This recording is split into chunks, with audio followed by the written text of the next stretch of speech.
We can do it. We can do it now, but if we were going to suffer another 4 years like we suffered for the last 4 years, I'm not sure the country can ever come back. That's how bad it is. It's so bad. We have to do a lot. I think that's a very real risk. Yeah, it's a big risk. It's a very real risk. Yeah.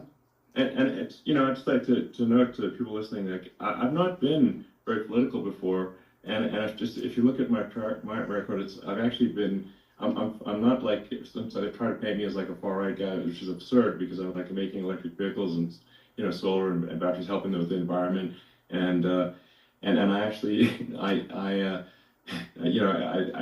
supported Obama. I stood in line for 6 hours to shake Obama's hand when he was running for president, and so it's not like I'm like some sort of dyed-in-the-wool long-term Republican. I call myself, historically a moderate Democrat, but now I feel like we're really at a critical juncture for the country, I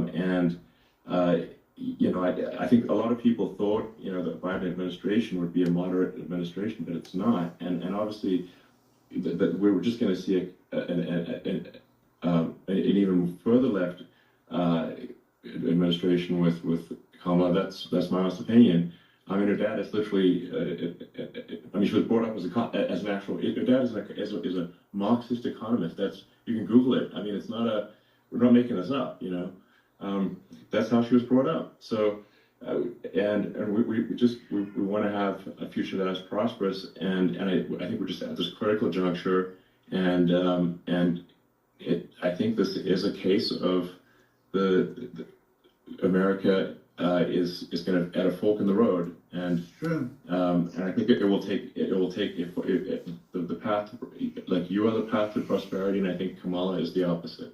And that's my honest opinion. I'm gonna get attacked like crazy, and I've also experienced quite a bit of lawfare myself, but I'm just trying to tell people my honest opinion, and I haven't been really active in politics before. And I'm just trying to point out that my track record historically has been moderate, if not moderate, slightly left. So this is to people out there who are in the moderate camp to say, I think you should support Donald Trump for president. And I think it's actually a very important junction in the road, and we're in deep trouble if it goes the other way. Well, I want to thank you. And, I actually always did think of you as somewhat left. I must say that. So it's Yeah. even more of an honor to have your endorsement. I know how strong you feel about it. But, when you think of her, San Francisco, 15 years ago, I had a great friend, Bob Tish. He said it's the greatest city in America. And now it's almost not livable there. And California likewise. And she was involved in the destruction of San Francisco and the destruction of California. And she will be involved in the destruction of our country if people are so unwise as to elect her. And I hope that doesn't happen. And I hope the elections are going to be run honestly. And we're going to turn this country around. We're going to do things and we can do it fairly quickly. And we have to get rid of the criminals that have been, given to us by other countries as they laugh. They laugh at us. They think we're stupid to accept these people. These are radical, stone-cold killers in many cases, and terrorists. And they're in our country by the hundreds of thousands. Yeah. And we have to take them out. Yeah, I mean, if I could summarize it perhaps, I think these are issues that I think most people in America would agree with, which is that we want safe and clean cities, we want secure borders, we want sensible government spending, we want to restore both the perception and reality of respect in the judicial system, just stop the lawfare, and I think that's like, and how are those even right-wing positions? I think those are that's just common sense, and that's. I mean, would you agree with that? 100%. I don't understand, they call it progressive. They don't like the word liberal anymore, but call it liberal or progressive. I don't understand how somebody could say that it's okay for them to empty prisons into our country. And again, I told you, their crime rates all over the world are going way down, which makes sense. In fact, the next time what we'll do is if something happens with this election, which would be a horror show, we'll meet the next time in Venezuela because it'll be a far safer place to meet than our country, okay? So we'll go, you and I will go, and we'll have a meeting and dinner in Venezuela, because that's what's happening. Their crime rate's coming down, and our crime rate's going through the roof, And it's so simple. And if you haven't seen anything yet, because these people have come into our country and they're just getting acclimated. And they don't know about being politically correct law enforcement or lack of law enforcement. And our police, I have to just end with this, we have great police, we have great law enforcement, but they're not allowed to do their job. They have to be able to do their job without being destroyed. Well, absolutely, and it's actually demoralizing if you're a police officer risking your life to arrest violent criminals who could kill you and do kill you sometimes, and then you arrest the violent criminal, and then the DA doesn't prosecute and just let the guy out. Yeah. Well, then why should a police officer risk their life to arrest a violent felon? Well, even worse, Elon, nothing's going to happen. even worse, they prosecute the police officer. They go after it and they prosecute the police officer, and they take away his pension, they take away his job, he loses his family, he loses his house. Well, I thought it was very telling, like incredibly telling, that when there was that case where sort of a gang of thugs beat up police officers. I think it was in Times Square in New York, and then nothing happened to those guys. They were let out, zero bail, and I think most of them were given free tickets to California. Well, what is the? I mean, that is a gross indignity against the United States, and that's how. I mean, this is insane. Like, have we lost all pride? How can such a thing be allowed to occur? I've never seen anything. We see where they get shot. It's a very dangerous profession, but something they're very proud of, and they want to be able to do their job. But I've seen them get shot. I've seen a lot of that. But I've never seen where these guys are standing in the middle of a big street, everybody watching them, and they're literally boxing, like punching, stand-up fighting, a police officer. There were two of them. And you had about six of these guys, and they're punching the hell out of them. And in their own country, they would be dead if they did that. They'd be shot. Yes. They would be shot instantly.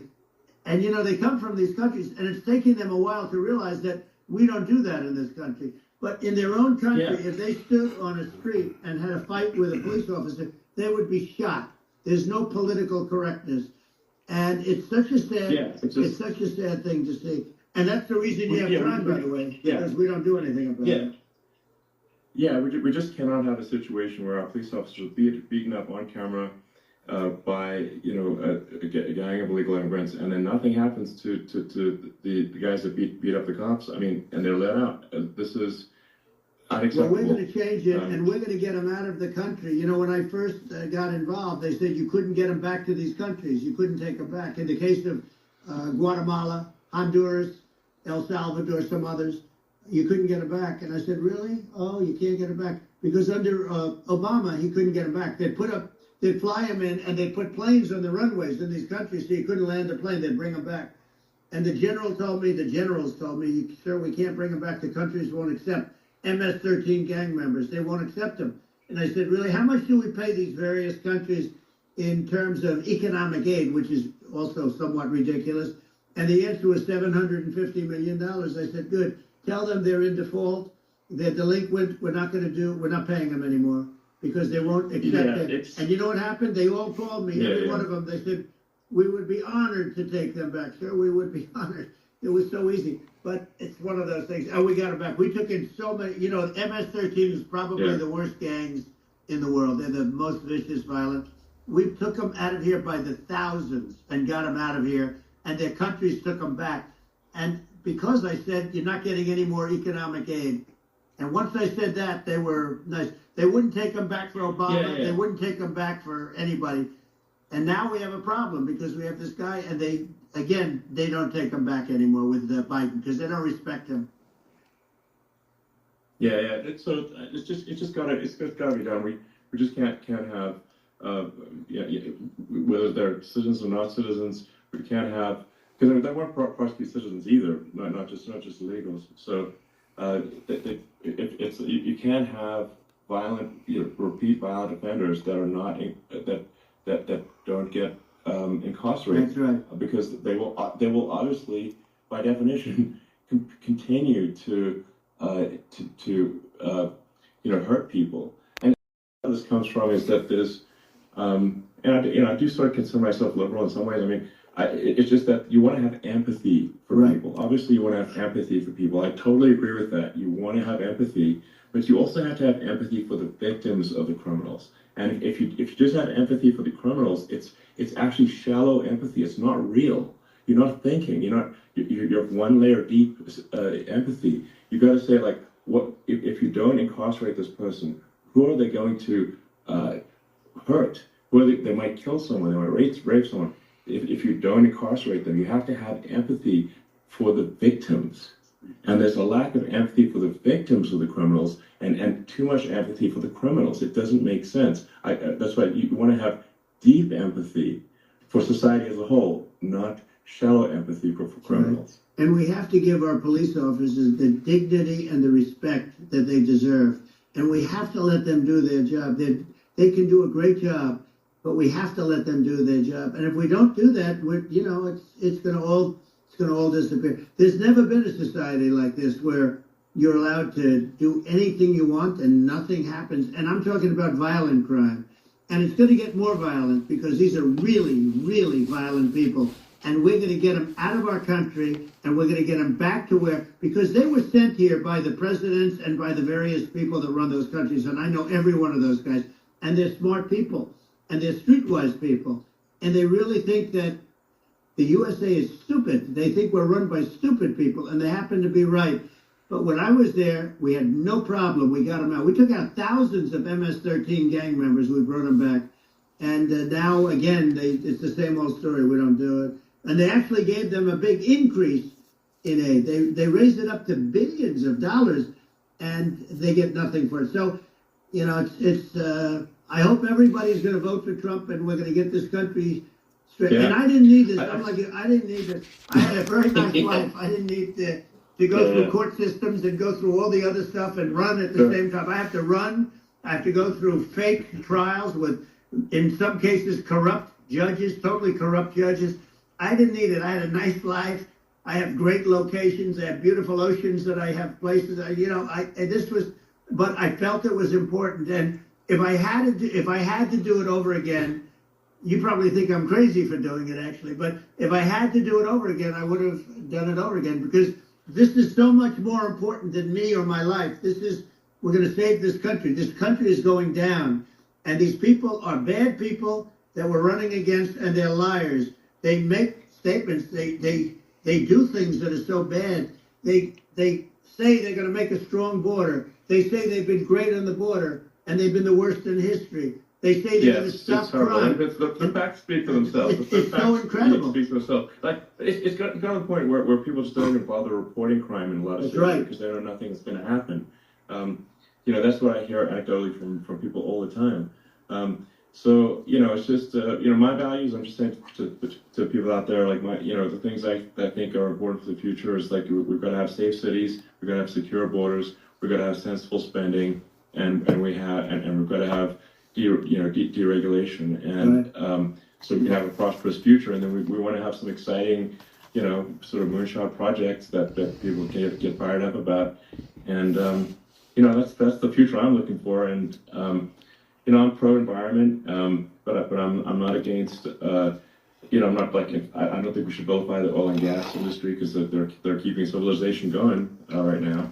And but I do think we want to move, at a reasonable speed towards a sustainable energy economy. Those are my values, and I think, and so I mean that's why I'm supporting you for president.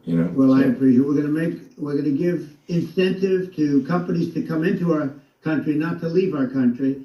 We're going to be giving tremendous incentives. We want companies to build here, not to build in other locations, and we want to create jobs. And again, it's about the American dream. You don't hear about the American dream anymore, Elon. You don't hear. You're the American dream in the truest sense, but you don't hear about the American dream anymore, and you're going to hear about it. People, they need that incentive to go out and do it, and they're going to love their lives. I mean, they're going to look forward to getting up in the morning and going to a job that they love, not a job that they can't stand, or not any job at all where they have no money, where they literally have no money, and then they end up with violence and lots of other problems. No, we're gonna do some great things. And I learned a lot in the first. We had a great economy and all of that.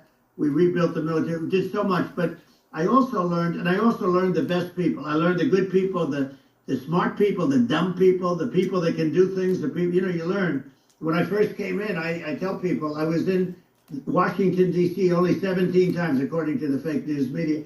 I was in 17 times. I never stayed over.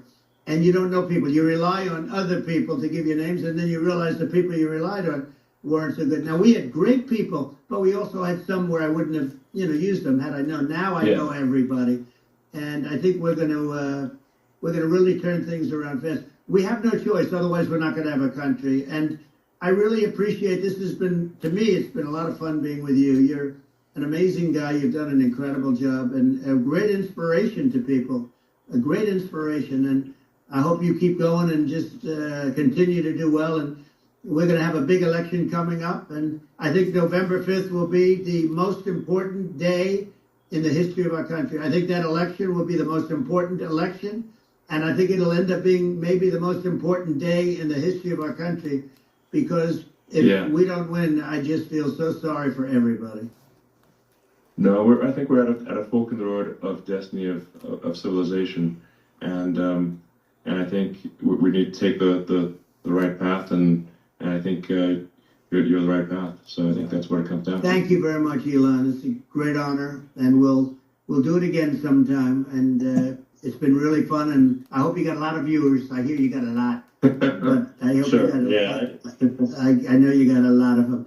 So I appreciate it. I'll see you soon. All right, sounds good. Thank you. Thank you, Elon. Thank you very much. Bye.